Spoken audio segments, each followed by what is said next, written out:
So here we're asked to find the center and radius of this circle and then sketch it. So we know it's a circle because it has an x squared plus a y squared, and the coefficients are the same.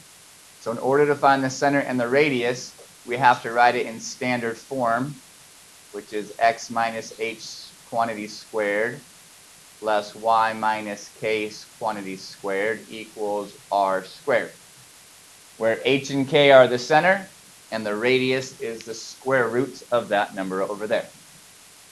So to do this, we are going to complete the square. That's the process that we do in order to simplify this equation.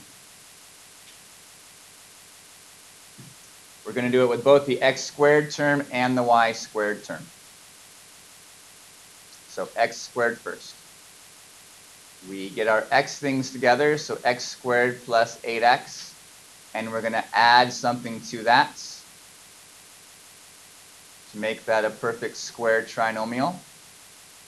And we do the same thing with the y, so y squared minus 10y plus a box. And then we subtract 37 from both sides, and we add both of our boxes. What we do to one side, we have to do to the other side to remain mathematically constant.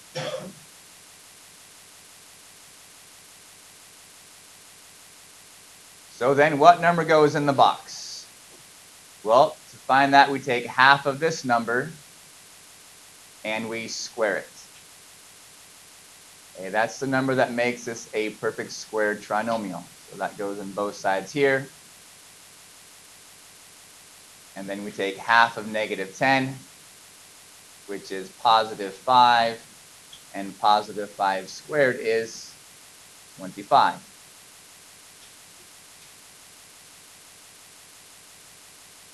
So now that we have perfect squared trinomials, when I factor these things, I get x plus 4 quantity squared, okay, which is exactly what I want it to look like. Something in parentheses squared. And I can also factor these three now, which are perfect squared trinomials. They factor to y minus 5 squared. This is a minus 10 here, so it's a minus in our factor. And then if I add up all my digits over here, negative 37 plus 16 plus 25, that equals 4. So here's my equation. I'll write it in one color. X plus 4 quantity squared plus y minus 5 squared equals 4. So now I have to sketch that. Let me get rid of all of my stuff so I can sketch it. Looking at this, that means my center is at negative 4 and positive 5, because the parentheses lie whenever we're talking about movements. So I go 4 left, 1, 2, 3, 4, and 5 up. 5. There's the center of my circle, and the radius is going to be the square root of 4, which is 2. So in every direction I go 2 units, and the up, down, left, and right are the easiest way to go.